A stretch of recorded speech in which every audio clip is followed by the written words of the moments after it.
우리 함께 예배드리는 분들 서로 바라보며 인사하겠습니다. 많은 은혜 받으시기 바랍니다. 우리 인생의 참 주인이 되시고 우리의 부모가 되시는 하나님의 놀라운 은혜가 오늘 이곳 이 자리에 충만하기를 간절히 소망합니다. 우리는 매일 수많은 선을 지키며 살아갑니다. 운전할 때 빨간불이 켜지면 정지선을 지켜야 합니다. 그리고 주차할 때도 주차선 안에 맞게 주차를 해야 합니다. 그리고 전철을 탈 때도 노란 안전선을 잘 지켜야 합니다. 그런데 도로 위나 승강장 위에만 선이 있는 게 아닙니다. 우리들 사이, 즉 사람과 사람 사이의 관계 속에서도 서로 얼굴 붉히지 않고 화평하게 지내기 위해서는 반드시 지켜야 할 보이지 않는 선이 있습니다.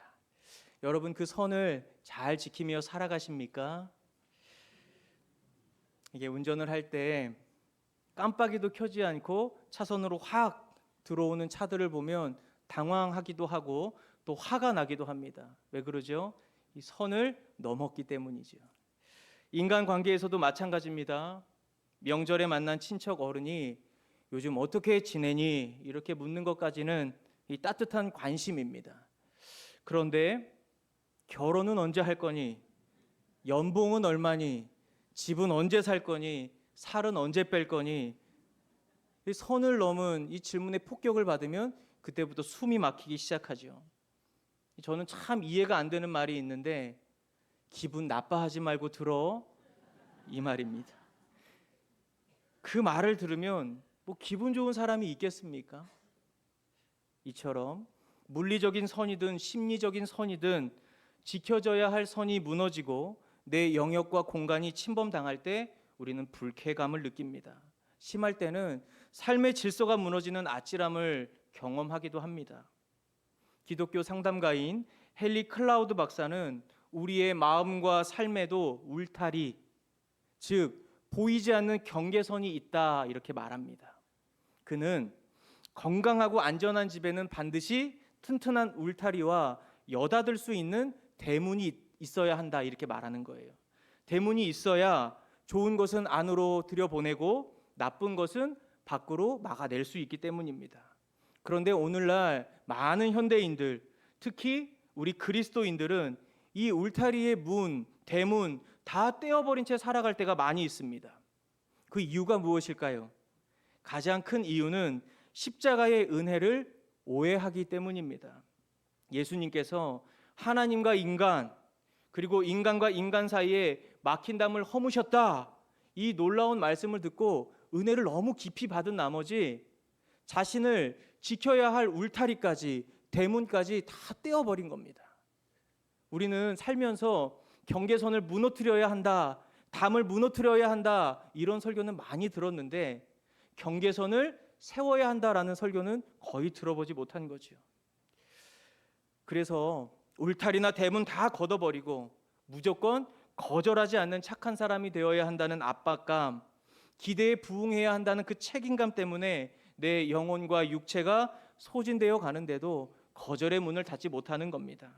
쉴 새 없이 밀려드는 세상적 요구, 타인의 감정 쓰레기까지 다 받아내다가 결국 번아웃 됩니다. 그로 인해 치명적인 영적, 육체적 방전에 이르게 되는 겁니다. 또한 자신의 생각과 주장을 끊임없이 주입시키는 가스라이팅을 당하게 되면 그것도 울타리와 대문 없이 무방비로 노출된 사람은 결국 자신까지 잃어버리게 되는 겁니다. 사랑하는 성도 여러분, 이 시대에 건강한 울타리를 세우는 것 단순한 처세술이 아닙니다. 나를 살리고 내 가정을 살리는 생존의 문제입니다. 우리는 흔히 거절하지 않는 무조건적인 희생만이 성경적이다, 이렇게 생각합니다. 하지만 놀랍게도 예수님의 모습을 자세히 살펴보면 예수님은 이 땅에서 그 누구보다 가장 든든하게 경계선을 세우셨고 자신을 지키셨던 분입니다. 예수님은 모든 사람을 사랑하셨지만 모든 사람의 요구에 맹목적으로 끌려다니지 않으셨다는 겁니다. 쏟아지는 타인의 기대와 걸어가야 할 그 사명 사이에서 언제나 예수님은 분명한 선을 그으셨습니다.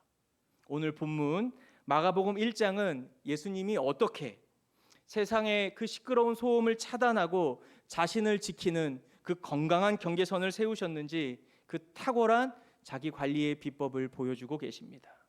바라기는 오늘 선포되는 말씀을 통해 피곤하고 지친 우리의 삶에도 나를 지키고 사명을 회복하는 경계선 다시 세워질 수 있기를 주님의 이름으로 축복합니다.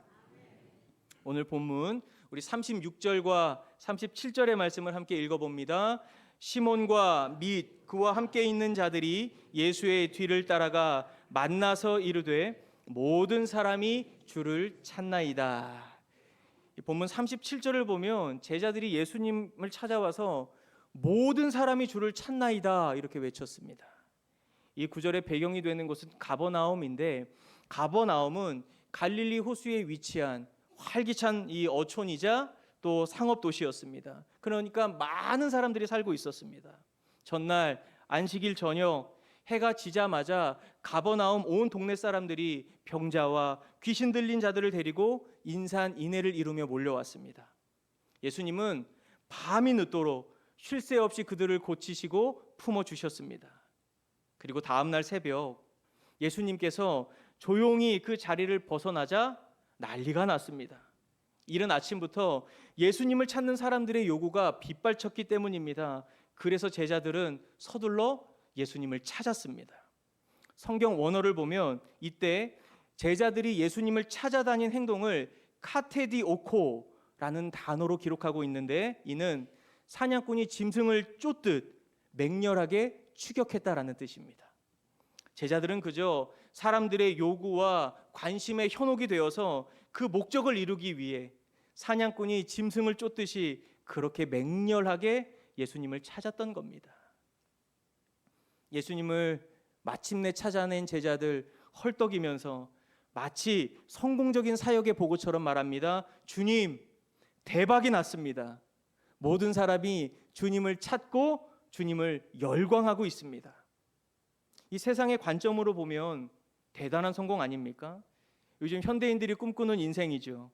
인스타, 그리고 각종 SNS, 유튜브에 올린 내 사진, 글, 동영상, 사람들이 얼마나 좋아요를 눌러주는지, 그리고 조회수가 얼마나 나오는지, 그것이 능력이고 돈이 되는 이 세상에서 모든 사람이 나를 찾고 열광한다면 그 대단한 성공 아닙니까? 하지만 이 제자들의 외침 뒤집어 보면 무서운 압박입니다. 예수님, 잘 들으시기 바랍니다. 사람들이 지금 주님을 원해요. 그러니까 다른 곳엔 절대 가시면 안 됩니다. 제자들의 요구는 저들의 기대에 부응해서 더 큰 인기와 명예를 얻자는 겁니다. 그래서 잠시 자리를 벗어난 예수님을 그렇게 추격하고 찾아낸 거예요. 이 가버나움의 소란스러운 풍경 가만히 들여다보면 오늘을 살아가는 우리의 모습과도 너무나 닮아 있습니다. 지난주에 살펴본 것처럼 대한민국은 지금 피로 사회입니다. 현대인들은 끊임없이 너는 할 수 있다, 더 잘해야 한다, 이런 긍정의 폭력에 시달리며 스스로를 계속 착취하고 있습니다. 가정에서, 직장에서, 교회에서, 심지어 SNS 상에서도 우리는 끝없이 누군가의 기대에 부응하기 위해 고군분투합니다. 끊임없이 더 잘해야 하고 더 노력해야 하는 거죠. 그렇게 살아가는 진짜 이유가 무엇일까요? 우리의 내면 깊은 곳에 인정 욕구가 있기 때문입니다. 사람들의 인정과 칭찬으로 나의 존재 가치를 확인받고 싶은 겁니다. 스마트폰 배터리가 20% 밑으로 떨어지면 불안해서 충전기를 서둘러 찾으면서도 정작 내 영혼과 육체에 배터리가 1%도 남아있지 않아서 경고등이 계속 깜빡깜빡 거리는데도 그럼에도 꼭 참아내며 억지 웃음을 짓고 살아가는 겁니다. 우리는 성경이 무조건적인 희생만을 강요한다고 오해해요. 그래서 무조건 참는 겁니다. 자신의 내면은 병들고 시들고 아파하는데도 말입니다. 그리스도인들을 향해 이렇게 말합니다. 저들은 착한 사람, 콤플렉스가 있는 사람들이다. 사실 그 말은 그리스도인에게 어울리는 말이 아닙니다. 그리스도인이 누굽니까? 당당하게 진리를 지켜 살아가는 사람이고 거룩함을 추구하는 사람이고 이 세상을 연민의 눈으로, 통찰의 눈으로, 진리의 눈으로 바라보며 지혜롭게 살아가는 사람, 그 사람이 다 그리스도인인 겁니다. 오늘 본문의 예수님을 잘 보시기 바랍니다. 모든 사람이 당신을 찾습니다 라는 그 압박에 예수님 어떻게 반응하십니까? 그래? 그럼 빨리 가서 병자들을 고쳐줘야 되겠다. 예수님 그렇게 반응하지 않으십니다. 타인의 기대와 그 무리한 요구를 향해 예수님은 단호하게 거절을 선언하셨습니다. 여러분, 우리가 모든 세상, 이 모든 사람 다 만족시킬 수 있을까요? 그것은 애초에 불가능한 겁니다. 이런 법칙이 있어요. 10명의 사람이 있다면 그 중에 2명은 나를 좋아하고 7명은 내게 큰 관심이 없고 1명은 이유 없이 나를 싫어한다. 살아보니까 이 법칙이 맞는 것 같습니다. 그런데 우리는 나를 진심으로 사랑하고 아끼는 사람들보다는 나에게 관심이 없다는 것에 그렇게 속상해하고 나를 싫어하는 사람에게 더 집중하며 살아갑니다. 그래서 우리가 지치고 피곤한 겁니다. 예수님, 종려나무 가지를 흔들며 호산나 다윗의 자손 예수여 그렇게 외치는 자들의 그 요구를 이루기 위해 예루살렘 들어간 게 아닙니다. 예수님은 그렇게 환호하다가 돌변하여 십자가에 못 박으라 소리치는 사람들의 입맛 맞춰주지 않으셨습니다. 오직 예수님은 예수님의 갈 길을 가셨습니다. 사랑하는 성도 여러분, 우리는 세상 모든 사람에게 좋은 사람 될 수 없습니다. 이 건강한 신앙인은 착한 사람이 아니라 내가 마땅히 살아가야 할 그 삶의 몫을 흔들리지 않고 묵묵히 그리고 온전히 살아가는 사람입니다. 신앙의 경계선을 세우는 첫 번째, 모든 사람을 다 만족시키려는 헛된 시도를 내려놓는 겁니다. 그것이 나의 삶과 나의 인생을 지키는 가장 중요한 첫걸음이에요. 바라기는 우리 성덕교회 성도님들이 내가 살아가야 할 진짜 삶을 온전히 살아갈 수 있기를 주님의 이름으로 축복합니다. 우리 본문 1장 35절의 말씀을 또 함께 읽어봅니다. 새벽 아직도 밝기 전에 예수께서 일어나 나가 한적한 곳으로 가사 거기서 기도하시더니, 사람들의 무리한 요구에 끌려다니지 않기 위해 예수님이 선택한 방법이 무엇입니까? 바로 의도적인 단절이었습니다. 예수님은 사람들이 많은 곳이 아니라 일부러 한적한 곳으로 가셨습니다. 그리고 거기서 기도하셨습니다. 전날 밤 늦게까지 이어진 치유 사역으로 인해 예수님의 육체는 극도로 피곤했을 겁니다. 그러나 예수님은 새벽 미명, 사람들의 시선과 요구가 닿지 않는 한적한 곳을 찾아가셨습니다. 칭찬과 환호, 그리고 더 많은 기적을 바라는 군중들로부터 스스로를 단절시키고 오직 하나님 아버지와 독대하는 시간적, 공간적 경계선을 세우셨다는 겁니다. 여러분은 어떠신가요? 여러분에게는 한적한 곳, 멈춤의 시간이 있습니까? 오늘날 우리는 단절을 너무나 두려워합니다. 현대인들이 겪는 증상 중에 포모 증후군이라는 말이 있습니다. 자신만 흐름을 놓치고 있거나 무리에서 소외되고 있다는 것에 대한 불안감과 두려움을 뜻하는 심리학 용어입니다. 특히 이 대한민국이라는 사회는 우리라는 공동체성을 유독 강조하는 문화가 있죠. 그래서 남들과 연결되어 있지 않으면, 단톡방에 나 혼자 빠져 있으면 혼자 나만 뒤처지는 것은 아닌지 두려워하는 포모 증후군에 시달리고 있다는 겁니다. 그래서 요즘 현대인들은 화장실 갈 때조차 무엇을 들고 가죠? 성경책 들고 가죠. 도서를 들고 가죠. 화장실 갈 때조차 스마트폰 들고 가는 겁니다. 쉴 때조차 유튜브를 틀어놓거나 음악을 들어야지 완벽한 침묵 속에는 단 10분도 머물지 못하는 겁니다. 우리 화면을 보겠습니다. 프랑스의 철학자 블레즈 파스칼은 이런 명언을 남겼습니다. 함께 읽어봅니다.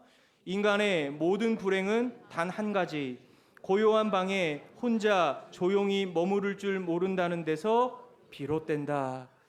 저 말을 우리는 깊이 생각해 봐야 합니다. 여러분, 멈추어야 비로소 보이는 것들이 있어요. 빠르게 달리는 자동차 안에서는 보이지 않던 풍경이 차를 세우고 천천히 걸어가면 보이기 시작하는 겁니다. 우리의 인생과 신앙생활에도 반드시 이 멈춤의 시간이 필요합니다. 세상의 와이파이에는 24시간 연결되어 있으면서 정작 하늘의 와이파이는 끊어진 채 살아가는 것, 우리의 현주소입니다. 사람들의 목소리와 끊임없는 자극에만 노출되어 있다 보니까 결국 내면의 경계선이 다 무너져 내리고 세미하게 들려오는 하나님의 음성마저 놓치고 사는 겁니다. 구약성경 느헤미야 말씀을 보면 이 영적 경계선이 무너졌을 때 어떤 비극이 찾아오는지 생생하게 보여줍니다. 이스라엘 백성 바벨론 포로에서 돌아와 가장 먼저 예배의 중심인 성전을 건축했습니다. 그런데 놀랍게도 성전을 다 완공하고 무려 70년이 넘는 세월 동안 이스라엘 백성은 이방 민족들에게 끊임없이 약탈당하고 끔찍한 수치를 당하며 살았습니다. 그 이유가 무엇일까요?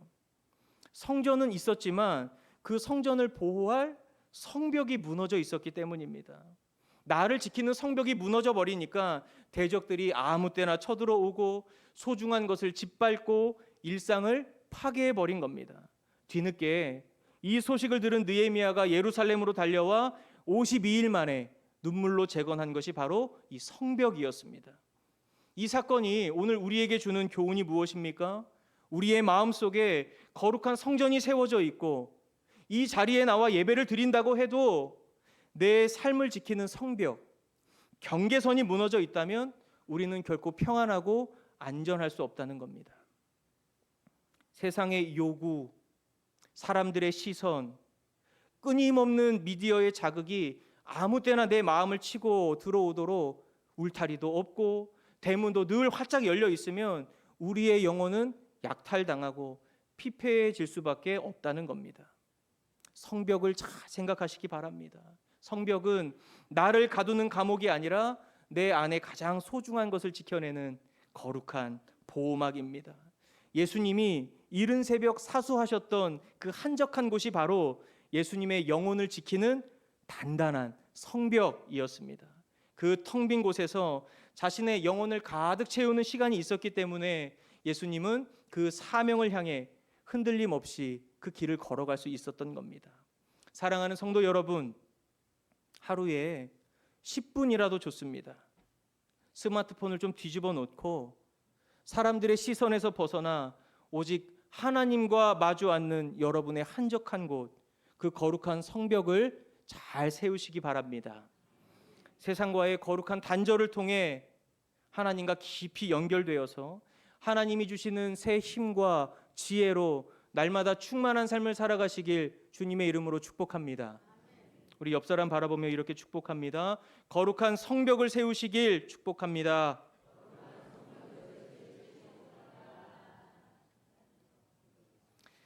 이제 마지막입니다. 우리 38절과 39절의 말씀을 함께 읽어봅니다. 이르시되 우리가 다른 가까운 마을들로 가자. 거기서도 전도하리니 내가 이를 위하여 왔노라 하시고 이에 온 갈릴리에 다니시며 그들의 여러 회당에서 전도하시고 또 귀신들을 내쫓으시더라. 아멘. 본문 38절에서 예수님은 사람들의 요구를 뒤로하고 이렇게 말씀하시죠. 우리가 다른 가까운 마을들로 가자. 거기서 전도하자. 내가 이를 위해서 왔다. 가버나움 사람들이 예수님에게 요구했던 건 결코 악한 것이 아니었습니다. 병든 자를 고치고 귀신을 내쫓아 주시는 선하고 아름다운 일을 예수님에게 부탁했죠. 즉 그들에겐 예수님이 필요했습니다. 하지만 예수님은 그들의 절박한 필요 앞에서도 단호하게 거절하십니다. 왜 그러셨을까요? 예수님은 사람들의 요구와 자신의 사명을 분명히 구분하셨기 때문입니다. 다시 말해 타인의 필요, 사람들의 열정적인 요구와 예수님께서 이 땅에 오신 목적, 사명을 분명하게 구분하셨다는 거예요. 예수님의 사명은 단지 한 동네에 머물며 인기 있는 치유자로 남는 게 아니라 온 유대와 갈릴리를 돌아다니며 하나님의 나라, 복음을 전하는 것이었습니다.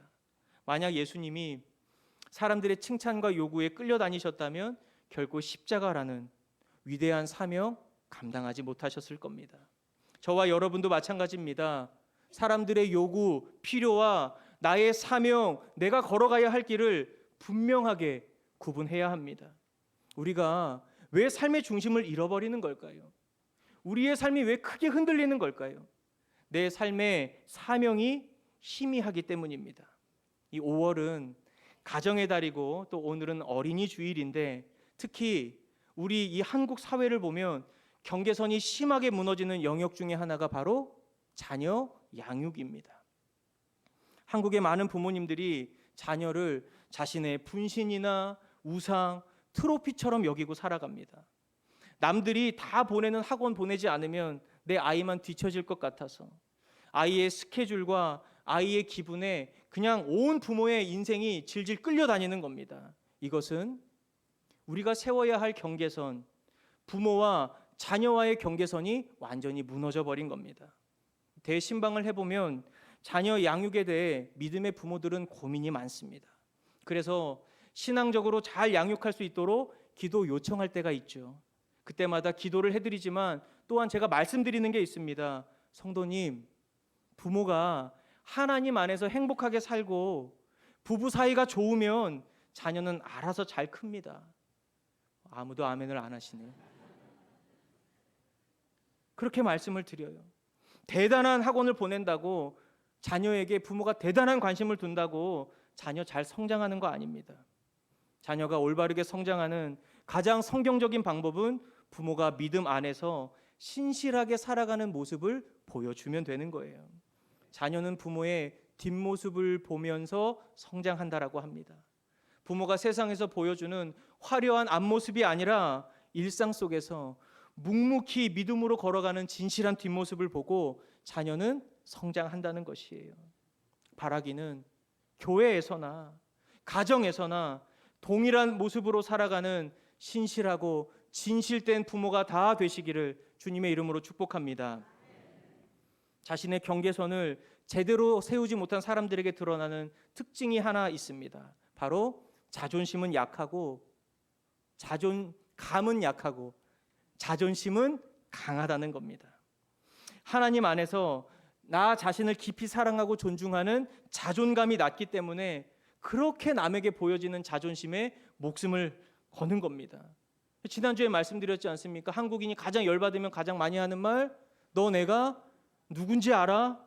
그런 알 수도 없고 이해할 수도 없는 말을 뱉는 겁니다. 여러분, 남이 나를 꼭 알아줘야 되는 겁니까? 내가 나를 좀 알아주면 안 되나요? 너 내가 누군지 알아? 이 말은 자신이 지금 얼마나 나약하고 연약한지를 증명하는 말입니다. 그리스도인들이 해서는 안 되는 말인 거죠. 선을 넘는 사람들 왜 선을 넘겠습니까? 자신을 존중하지 못하기 때문에 타인의 영역도 그렇게 쉽게 넘어가고 침범하고 억압하는 겁니다. 사랑하는 성도 여러분, 건강한 경계선 자존심으로 세우는 것 아닙니다. 하나님 안에서 내가 누구인지 정확히 아는 굳건한 영적 자존감으로 세우는 겁니다. 이 다니엘서를 보면 포로로 끌려간 10대의 다니엘과 세 친구들이 나옵니다. 그들은 바벨론 왕이 내리는 진미와 포도주를 거부했습니다. 이 포로가 왕의 진미와 포도주를 거절한다는 건 죽음을 의미하는 거죠. 그럼에도 그들이 단호하게 선을 그을 수 있었던 이유가 무엇일까요? 그들에게는 분명한 경계선이 세워져 있었기 때문입니다. 그들은 나는 바벨론 왕에게 속한 노예가 아니라 하나님의 거룩한 백성이다라는 이 거룩한 정체성과 자존감이 그들에게 있었다는 겁니다. 세상의 왕이 주는 달콤함에 타협하지 않고 하나님 백성이라는 하나님의 자녀라는 그 정체성을 붙잡았을 때 하나님은 그들을 바벨론의 그 어떤 지혜자들보다도 10배나 더 뛰어나게 세워주셨습니다. 여러분에게 질문을 드립니다. 여러분의 사명은 무엇입니까? 사명은 저 멀리 아프리카 오지에 가서 복음을 전하는 것만이 사명이 아닙니다. 하나님이 나를 부르신 가정에서, 직장에서, 교회에서 세상의 소리와 그 요구에 흔들리지 않고 말씀의 가치관을 지켜 살아가는 그것이 바로 하나님이 저와 여러분에게 주신 사명인 줄 믿습니다. 사랑하는 성도 여러분, 타인의 기대와 헛된 필요에 질질 끌려다니는 인생 되지 않기를 바랍니다. 하나님께서 나를 부르신 그 자리, 나의 고유한 사명을 향해 당당히 걸어가며 나를 지키고 내 가정을 살리는 이 거룩한 경계선, 영적인 울타리를 잘 세워가는 모든 성도님들 되시기를 주님의 이름으로 축복합니다. 이제 말씀의 결론을 맺겠습니다. 우리 화면을 보시고 우리 함께 읽어보면 좋겠습니다. 좋은 담장이 좋은 이웃을 만든다. 미국의 시인 로버트 프로스트의 말입니다. 우리는 종종 담장, 즉 경계선을 나와 너를 단절시키는 차가운 벽으로 오해합니다. 하지만 그렇지 않습니다. 좋은 담장은 상대를 밀어내는 이기적인 선이 아닙니다. 나와 타인을 모두 건강하게 지켜내고 나아가 서로를 더 온전히 사랑하기 위해 반드시 필요한 안전한 울타리인 겁니다. 건강한 관계에 내가 없어지는 게 아니에요. 나를 잘 알고 나를 이해하고 건강하게 세워갈 때 우리의 모든 인간관계는 아름다운 관계로 발전하게 되는 겁니다. 세상의 무리한 요구로부터 자신의 경계선을 세워 나를 지켜내고 때로는 한적한 곳을 찾아 세상과는 단절되고 하나님과는 연결되며 타인의 기대가 아닌 나의 사명에 집중하는 삶, 이 거룩한 경계선을 단단히 세울 때 우리의 영혼 고갈되지 않고 생명으로 충만해져서 하나님과 이웃 온전히 사랑하게 될 겁니다. 바라기는 여러분의 삶에 나를 지키는 경계선 분명하게 세울 수 있기를 주님의 이름으로 축원합니다.